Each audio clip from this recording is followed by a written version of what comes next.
Literally one of the most difficult video of my life, क्योंकि यहाँ पर मैं एक बहुत बड़ा डिसीजन लेने वाला हूँ आज। मैं एक हार्डकोर एंड्रॉयड यूज़र हूँ, आपको तो पता ही होगा। मैं सैमसंग S25 अल्ट्रा यूज़ कर रहा हूँ पिछले 8 महीनों से। अब ये स्मार्टफोन डेफिनेटली पुराना हो गया है, थोड़े महीनों में S26 अल्ट्रा आ जाएगा। लेकिन मैं पिछले एक हफ्ते से iPhone 17 Pro Max पर अपना सिम कार्ड लगाकर स्विच किया है, सारे ऐप्स वगैरह यहाँ पर डालकर, और ये मैंने बहुत अच्छे तरीके से इस्तेमाल किया है। अब मैं आपको बताने वाला हूँ कि एक हफ्तों के एक्सपीरियंस के बाद क्या मैं iPhone 17 Pro Max पर स्विच करूँगा या वही S25 अल्ट्रा पर स्टिक करूँगा। ये दोस्तों आप लोगों के लिए भी एक बहुत इंपॉर्टेंट वीडियो है, क्योंकि अगर आप एक एंड्रॉयड यूज़र है, हार्ड कोर एंड्रॉयड यूज़र है, और फ्यूचर में इनकेस अगर आपको iOS या आईफोन पर स्विच करना पड़े तो आपको क्या क्या चीज़ें फेस करनी पड़ेगी इनके बीच में, आज मैंने वो एक्सपीरियंस किया है, वो आपसे आज शेयर करने वाला हूँ। ये बहुत इंटरेस्टिंग वीडियो है। अगर आप नए हैं, पहली बार देख रहे हैं, तो चैनल को सब्सक्राइब करिए, लाइक शेयर सपोर्ट करिए। एक अलग तरीके का एक्सपीरियंस आप लोगों से शेयर करूँगा, और कंक्लूजन वाला पार्ट बिल्कुल भी मिस मत करना, क्योंकि वहाँ पर मैं फाइनल डिसीजन लेने वाला हूँ। क्या पता एंड्रॉयड छोड़ के फाइनली मैं iOS या iPhone 17 Pro Max पर स्विच कर लूँ। सबसे पहली चीज़ दोस्तों अगर मैं क्लियर करूँ, इन हैंड फील की बात करें, ये बहुत इंपॉर्टेंट होता है। डे टू डे लाइफ में जब आप अपने फ़ोन को यूज़ करते हैं, पूरा टाइम तो आपके हाथ में ही रहता है ना। तो यहाँ पर S25 अल्ट्रा उस मामले में मुझे काफ़ी बड़ा और बल्कि लगता है, ये मैंने बहुत बार बोला है। इनफैक्ट ये स्पाइजन का केस लगाने के बाद भी ना ये और ज़्यादा पत्थर की तरह हो जाता है। लेकिन वही सेम चीज़ मैंने iPhone 17 Pro Max में एक्सपीरियंस किया है। ये भी बड़ा है, ये भी बल्कि है, कुछ डिफरेंस नहीं था। डिफरेंस कहाँ पर आया? जब मैं सैमसंग के अंदर कोई भी वीडियो वगैरह देखता था, हावेवर S24 अल्ट्रा की बात करें तो उसमें मुझे बहुत इश्यूज होते थे, क्योंकि उसके एजेस बहुत शार्प थे। S25 अल्ट्रा में ब्रांड ने थोड़ा सा राउंड कर दिया, तो मुझे अब थोड़ा बेटर लगता है जब मैं कोई ऐसे वीडियो वगैरह देखता हूँ या हाथ में होल्ड करता हूँ। बट इस मामले में इससे बेटर एक्सपीरियंस मुझे iPhone 17 Pro Max में मिला, क्योंकि अगर आप दोनों के एजेस कंपेयर करते हैं तो इस बार 17 Pro Max बहुत राउंडेड एजेस है, ज़्यादा कर्व है, तो ये इन हैंड फील बहुत अच्छा देता है एक तो। और जब वीडियो देखते हैं तो उसमें और भी बढ़िया एक्सपीरियंस होता है, मतलब यहाँ पर ऐसा कुछ पेन वेन ऐसा या कुछ प्रॉब्लम्स क्रिएट नहीं करता है। तो एटलीस्ट इस मामले में मुझे iPhone 17 Pro Max बेटर लगा।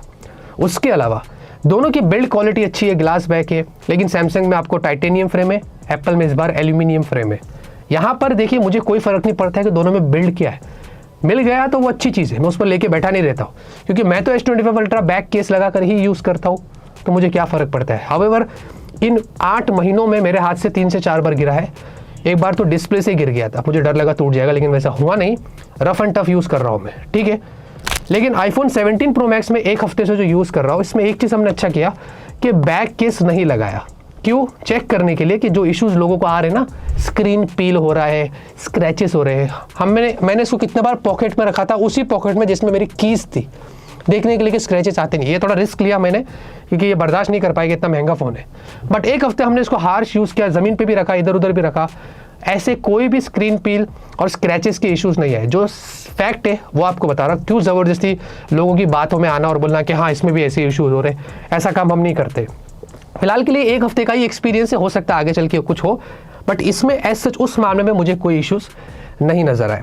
बाकी उसके अलावा दोस्तों अगर S पेन की बात करें तो जो एडिशन है S25 अल्ट्रा में, अच्छी बात है। बट अब यकीन नहीं करें कि पिछले 8 महीनों में मैंने एक बार भी इसको बाहर नहीं निकाला, क्योंकि मैं उस तरीके का बंदा नहीं हूँ, मेरी वो यूसेज नहीं है। तो मैं आपको जो फैक्ट है वो बता रहा हूँ। मेरी बेटी यूज़ करती है, उसको अच्छा लगता है, वो ज़रा पेंटिंग वेंटिंग बहुत करती है, वो इस्तेमाल कर लेती है।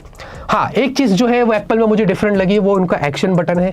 इसमें आपको रिंगर, साइलेंट और बहुत सारे फीचर्स मिलते हैं। आप यकीन नहीं करेंगे, मैं सिर्फ एक ही फीचर यूज़ कर रहा था, वो था रिंगर, साइलेंट और वही वाला। ऐसे ही कुछ एंड्रॉइड में भी आपको फीचर्स मिलते हैं, बट उसके अंदर क्या है ना कि आपको पावर बटन या इधर वॉल्यूम बटन पे कस्टमाइज करने का ऑप्शन दिया जाता है। अब सैमसंग में क्या है ना, आपको साइड बटन का एक सेटिंग में ऑप्शन है, इसमें जाके आप वो कस्टमाइज कर सकते हैं, सेटअप कर सकते हैं। बट यहाँ पर ना रिंगर, साइलेंट, इनके लिए कुछ अलग से ऑप्शंस नहीं दिए गए, उसके लिए फिर थर्ड पार्टी ऐप पे डिपेंड होना पड़ेगा। बाय डिफॉल्ट जितनी चीज़ें हैं, जैसे कि कैमरा है, टॉर्च है, रिकॉर्डर है, ये सारी चीज़ें मिलती है जो आप यहाँ पर कर सकते हैं। अब डिस्प्ले की बात करेंगे दोस्तों, देखिए दोनों की स्क्रीन साइज है ना इक्वल है, 6.9 इंच की। उसके बावजूद भी सैमसंग का जो एस्पेक्ट रेशियो है ना वो थोड़ा सा टॉल कर देता है फ़ोन को, ज़्यादा नहीं। साइड बाय साइड कंपेयर करेगा तो आपको पता चलेगा, लेकिन अलग अलग यूज़ करेगा तो आपको पता नहीं चलेगा कि कौन बड़ा है कौन छोटा है, वो दोनों इक्वली बड़े ही लगते हैं। लेकिन एक चीज़ अच्छी लगी दोस्तों कि जब सैमसंग देखेंगे इतने टाइम से एंड्रॉइड के अंदर एक इन्वेंशन बहुत अच्छा है कि वो पंच होल डिस्प्ले देता है। एप्पल अभी भी डायनामिक आइलैंड पर ही स्टिक है, मुझे पता नहीं एप्पल वाले कब पंच होल डिस्प्ले देंगे। एनीवेज उनका वो फेस आईडी और ये सारी चीज़ें लगी लेती, उसकी भी एक अलग रीज़न है। लेकिन एनीवेज डायनामिक आइलैंड मुझे नहीं पसंद है। मैंने जितना भी वीडियो देखा है S25 अल्ट्रा के अंदर, मुझे एक्सपीरियंस बहुत अच्छा मिला है। मुझे ये मिनी टीवी जैसा लगता है, इसका जो रेक्टेंगल फॉर्म फैक्टर है ना उसके हिसाब से। और मुझे पंच होल बिल्कुल भी इरिटेट नहीं करता है, सारे कंटेंट बहुत मज़े लेता हूँ मैं इसमें अच्छे से। एप्पल में क्या है ना, थोड़ा सा एस्पेक्ट रेशियो के इश्यूज़ रहते हैं, और दूसरी चीज़ डायनामिक आइलैंड बहुत परेशान करता है। आपको लगेगा कि यार इतनी सी चीज़ें कौन देखता है, नहीं नहीं, वो इशू देता है। बहुत सारे कंटेंट थोड़े थोड़े भी वहाँ पर कट जाते हैं।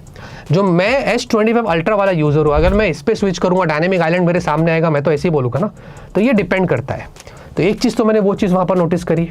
और दूसरी चीज़ दोस्तों, इस बार सरप्राइजिंगली एप्पल ने बहुत अच्छा काम किया है। अगर डिस्प्ले ब्राइटनेस की बात करें, आउटडोर में अगर आप देखेंगे तो 17 Pro Max बहुत अच्छे ब्राइटनेस लेके आता है, 3000 निट्स की है। बट सैमसंग ने फिर से इस बार एरर दिया। जब हम लोग आउटडोर में फुल ब्राइटनेस करने की कोशिश करें मैच करने के लिए, तो उसने ओवरहीट वाली वार्निंग दे दिया कि भाई इसके ऊपर जाएंगे तो डिवाइस ओवरहीट होगा, ये होगा वो होगा। पता नहीं ये क्या बग है, वो करने देता ही नहीं है। तो आउटडोर में तो हम लोग कंपेयर नहीं कर पाए ज़्यादा, लेकिन इंडोर में हमने फिर ट्राई किया और दोनों में दोस्तों इक्वल ही ब्राइटनेस लग रही थी।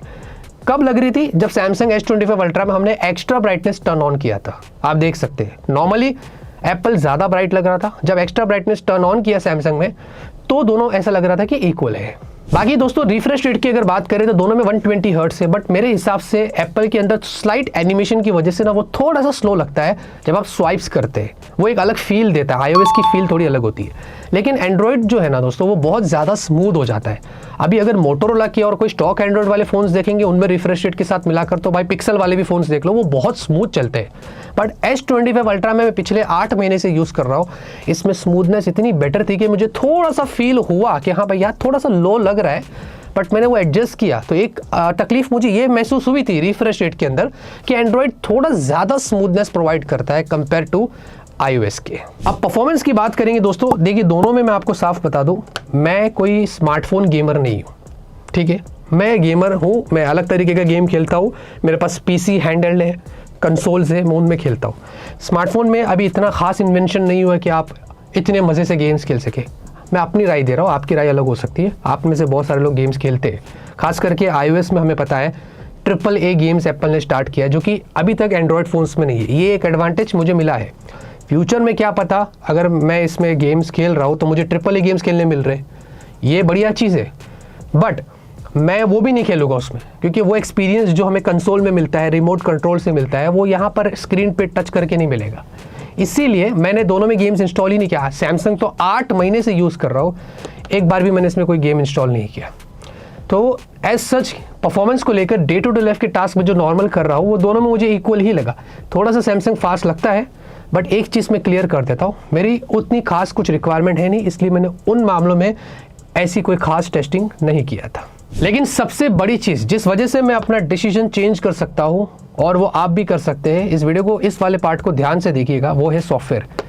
जब से मैंने One UI 8 किया है, अभी स्टेबल हो गया है एंड्रॉयड 16 सैमसंग में, उसके पहले भी आप यकीन नहीं करेंगे, 8 महीने से मैं इस ससुरे को यूज़ कर रहा हूँ। एक बार भी अगर ये हैंग और लैग किया रहेगा, मैं मान जाऊँ। यूट्यूब ऐप में थोड़े बग देखा था मैंने, क्योंकि बीटा में जब चल रहा था तब की बात कर रहा हूँ।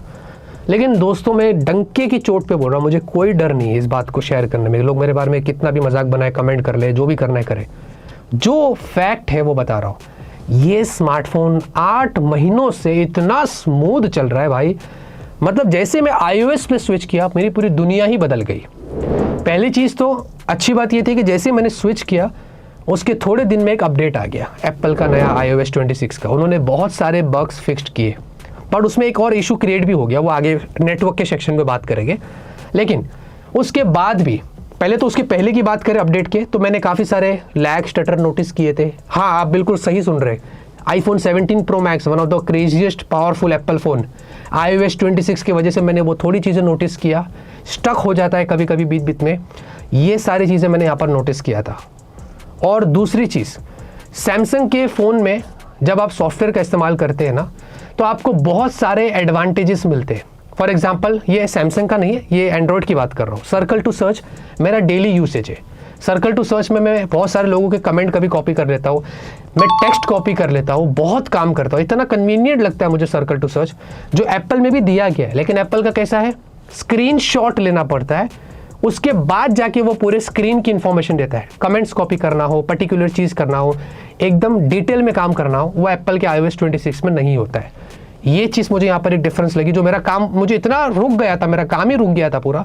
मैं सोच रहा था कि मैं ये कैसे करूँगा, मुझे यकीन नहीं हो रहा था कि ये सैमसंग के या एंड्रॉयड के फ़ोन्स में हमें ऐसे फीचर्स मिल रहे हैं। फिर गैलेक्सी एआई, जो मैं जनरली ज़्यादा यूज़ ही नहीं करता हूँ, बट हाँ गैलेक्सी एआई में कभी कभी मैं जनरेटिव एआई का इस्तेमाल करता हूँ। जनरेटिव एआई आप खुद देख लीजिए और एप्पल का इरेजर देख लीजिए, ज़मीन आसमान का फ़र्क है। साफ साफ आपको दिखेगा कि सैमसंग क्लियरली हर चीज़ रिमूव करता है, फेस पे फ़ोन रख दिया, पूरा फेस क्लियर है, और एप्पल ने पूरे फेस की धज्जियाँ उड़ा दिया। इतनी बड़ी बड़ी बातें, एप्पल का इतना R&D होता है, इतनी बड़ी कंपनी, और देखो एआई उनका कैसा चल रहा है। यहाँ पर मुझे तकलीफ हुई। थैंकफुली iOS 26 में इस बार कॉल रिकॉर्डिंग आया है, मैं कभी कभी यूज़ कर लेता हूँ, लेकिन प्रॉब्लम क्या है आप खुद देखिए। IVR पर अपना फीडबैक देने के लिए स्टार दबाएं। This call will be recorded.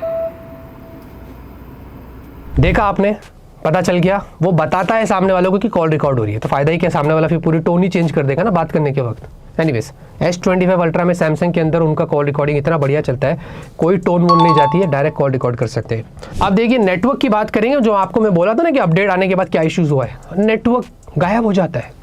हाँ मैं सच बोल रहा है, मैंने सेम सिम कार्ड दोनों में लगाया। सैमसंग में आप देखेंगे बराबर सारे टावर्स है, पूरे के पूरे डंडियाँ दिख रही है, पूरा फुल है, 5G आता है। हालांकि सैमसंग में कभी कभी फ्लक्चुएट हो जाता है 4G 5G, बट नेटवर्क हमेशा फुल रहता है। मैं ऑफिस में भी यूज़ करूँ, मेरे घर में भी करूँ, कोई प्रॉब्लम नहीं है। एप्पल में अपडेट आने के बाद इतना दिमाग ख़राब हो गया है, देखो डंडी कितनी नीचे, सब नीचे, 5G एकदम नीचे चला जाता है, 2 1 ऐसा चला जाता है, और 5G तो कभी आता भी नहीं है, कभी 4G पे भी चला जाता है, तो ये इशूज़ इसमें भी है।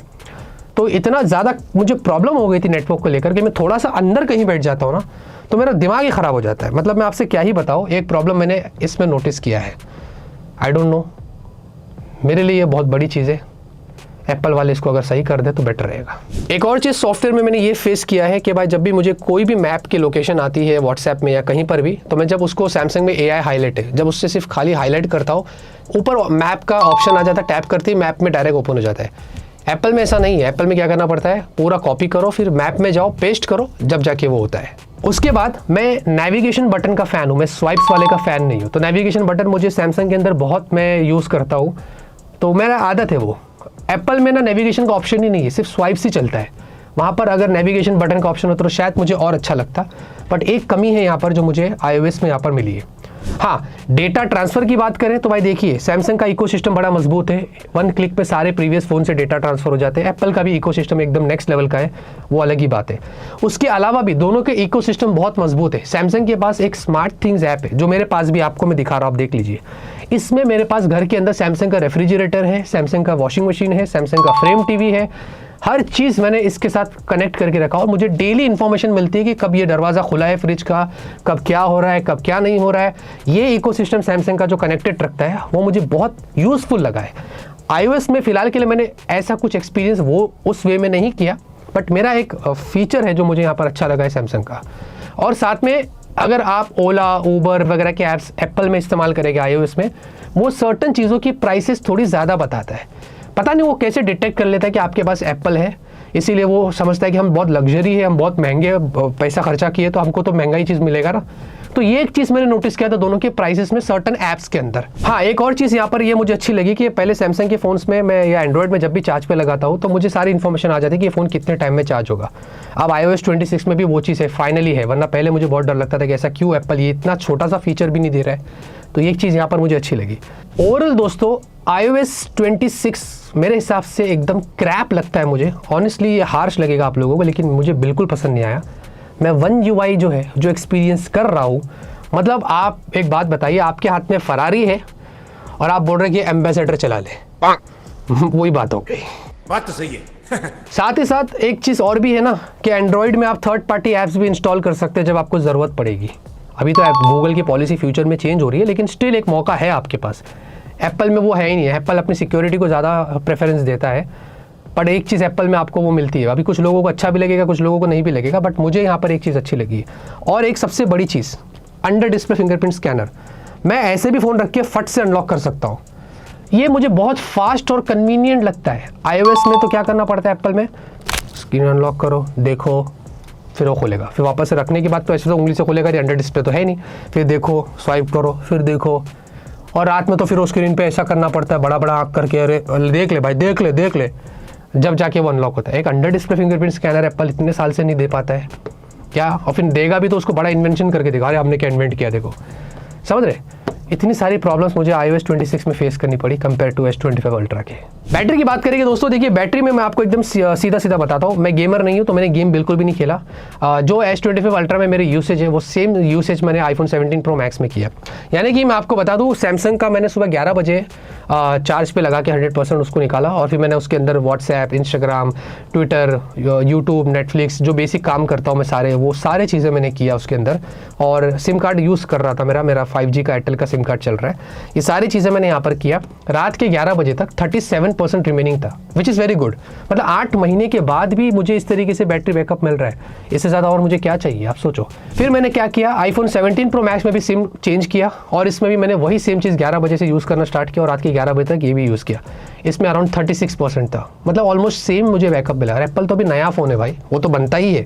हावेवर इसका यूसेज थोड़ा सा ज़्यादा था, मैंने इसमें थोड़ा और हार्श तरीके से व्हाट्सअप ज़्यादा यूज़ किया, इंस्टाग्राम और ज़्यादा यूज़ किया, देखने के लिए कि नया फ़ोन है ना। तो सोचो ऑलमोस्ट वैसे ही मुझे बैकअप मिला है यहाँ पर।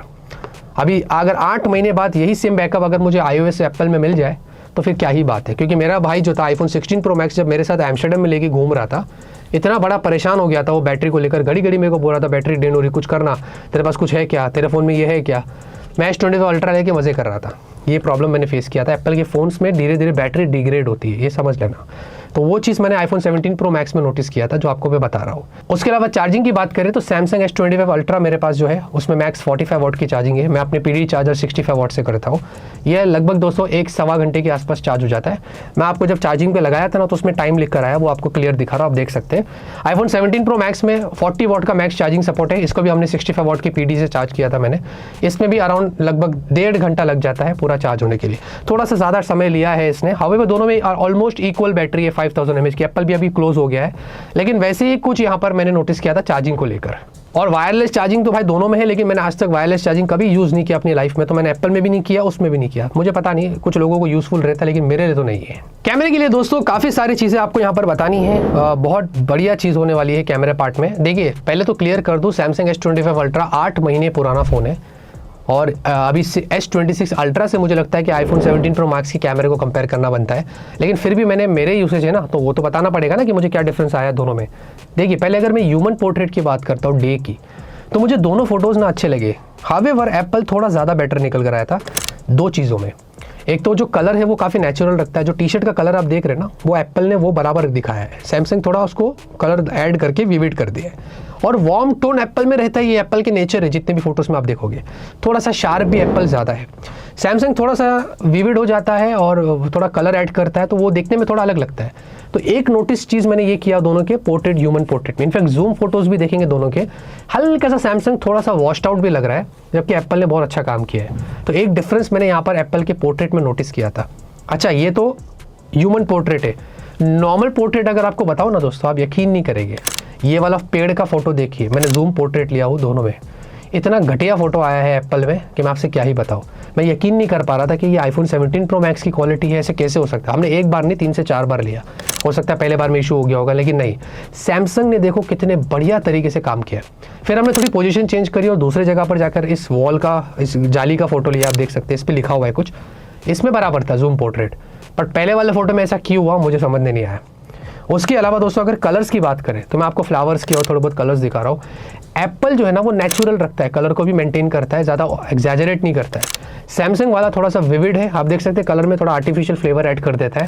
वो चीज़ मैंने यहाँ पर देखा है। तो डिफरेंस दोनों में यही था, और एप्पल थोड़ा शार्प भी था। तो इस मामले में मुझे एप्पल के फोटोज़ थोड़े बेटर लगे थे। सेल्फी की बात करेंगे तो दोनों ही यहाँ पर सेल्फी के मामले में अच्छा काम कर रहे हैं, बट यहाँ पर अगर मैं ऑनेस्टली कहूँ तो मुझे S25 अल्ट्रा थोड़ा सा बेटर लगा था। हावेवर कलर थोड़ा चेंज हुआ है S25 अल्ट्रा के फोटोज़ में टी शर्ट का, लेकिन अगर आप क्लोजली देखेंगे तो मुझे दोनों की क्वालिटी में सैमसंग पता नहीं अच्छा लग रहा था सेल्फी में, बट एप्पल यहाँ पर काफ़ी नेचुरल था और शार्प भी था। थोड़ा ये सारी चीज़ें यहाँ पर एप्पल के अंदर मैंने नोटिस किया था।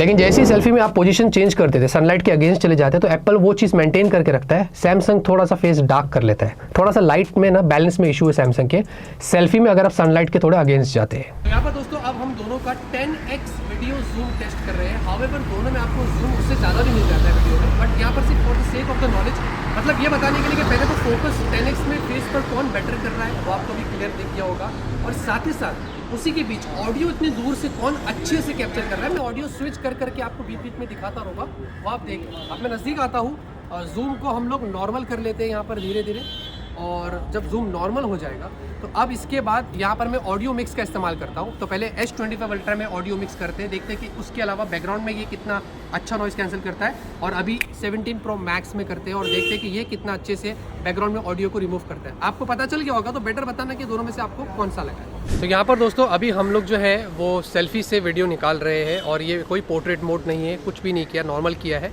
और स्टेबलाइजेशन वीडियो में आप देख सकते हैं, और ऑडियो भी दोनों को आपको स्विच कर करके दिखा रहा हूँ, आप देख लेना, आपको पता चल जाएगा कि दोनों में से किसने अच्छी ऑडियो कैप्चर किया है, डायनामिक रेंज किसका अच्छा है। मुझे सैमसंग का थोड़ा बेटर लग रहा है। अगर आप पीछे से देखेंगे ना तो पूरी बिल्डिंग के साथ में स्काई पूरा वाइट हो गया है एप्पल में, लेकिन सैमसंग ने देखो बिल्डिंग को सेपरेट किया है, स्काई थोड़ा अलग दिख रहा है। तो मुझे आई थिंक इस मामले में सैमसंग का डायनामिक रेंज बेटर लग रहा है। वीडियो में सेल्फी में यहाँ पर भी देखेंगे तो साफ दिख रहा है, पीछे बिल्डिंग क्लियर है सैमसंग में, जबकि एप्पल ने थोड़ा सा उसको ज़्यादा वाइट कर दिया है। उसी के साथ हमने स्टेबलाइजेशन टेस्ट करने के लिए दोनों फ़ोन्स में बहुत हार्श तरीके से किया है। सैमसंग की फ़ोन स्टेबलाइजेशन में बहुत अच्छे माने जाते हैं। मैंने सोचा एक बार देख ले कि 17 Pro Max कैसे परफॉर्म करे, लेकिन इस बार थोड़ा हार्श किया है, बहुत एग्रेसिव किया, आप देख सकते हैं।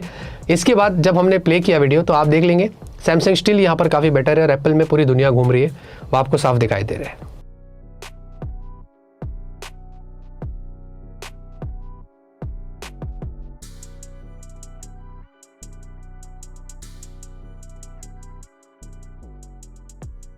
उसके अलावा iPhone 17 Pro Max में एक चीज़ अच्छी लगी कि उन्होंने यहाँ पर सेंटर स्टेज ऐड किया है। ये बहुत यूजफुल फीचर है, हो सकता है सैमसंग के S26 अल्ट्रा में फ्यूचर में आ जाए, बट एनीवेज S25 अल्ट्रा में ऐसा कुछ था नहीं और मुझे काफ़ी स्ट्रगल हुआ था। अब जूम की यहाँ पर दोस्तों बात करते हैं तो भाई देखिए 40 टाइम्स जूम मैक्स आपको iPhone 17 Pro Max में मिलता है। सैमसंग तो 100 टाइम्स चला जाता है, फिर भी हमने दोनों के 40 टाइम्स वाले जूम के फोटोज निकाले। पहले ये वाला फोटो देखिए कितना दूर है ना, आपको तो पता ही नहीं चल रहा क्या चल रहा है। फिर हमने जूम किया 40 टाइम्स। पहले एप्पल का दिखा रहा हूँ आपको, देख लेंगे इसमें किस तरीके से आपको क्वालिटी दिख रही है, वोल्टास लिखा हुआ है, आपको लग रहा होगा अरे क्या बात है, बहुत अच्छा लग रहा है, छोड़ दो। डैडी आ रहे हैं, डैडी को देखिए कितना अच्छा काम किया है सैमसंग ने S25 अल्ट्रा में जूम के मामले में। क्वालिटी आपके सामने ही है, आपको साफ दिख गया होगा। तो ये डिफरेंस है सैमसंग की जूम फोटोज में। और अभी 100 वाला दिखा दूंगा तो सैमसंग तो बहुत आगे चला गया है, वो आप देख सकते हैं। अभी तक एप्पल ने इतना इन्वेंट नहीं किया कि अपने फ़ोन में वो 100x जूम दे, सैमसंग 2 साल से 3 साल से कर रहा है। एनीवेज, उसके अलावा ह्यूमन भी अगर हमने फेस पे जूम करके देखा है तो इसमें भी अगर आप देखोगे तो सैमसंग मुझे थोड़ा बेटर लगा था एप्पल के मुकाबले में। ये 40 टाइम्स ह्यूमन जूम है, जो करते नहीं है लेकिन वो भी करके आपको दिखाया मैंने।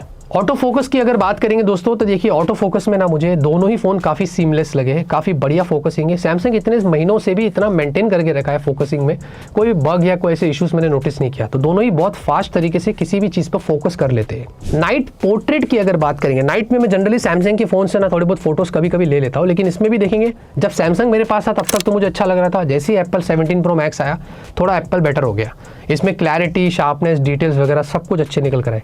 यहाँ पर एक ही चीज़ कमी थी कि सैमसंग में थोड़ा सा अगर हम एडिट कर लेते ना तो ये और भी बेटर हो जाता। मैं आपको एडिटेड वाला फोटो भी दिखा रहा हूँ, ये देखेंगे तो आप दोनों को मैच करेंगे तो लगेगा कि हाँ आप दोनों इक्वल लग रहे हैं, बट एप्पल बाय डिफॉल्ट ही वो कर रहा है ना, तो ये एडवांटेज है एप्पल का।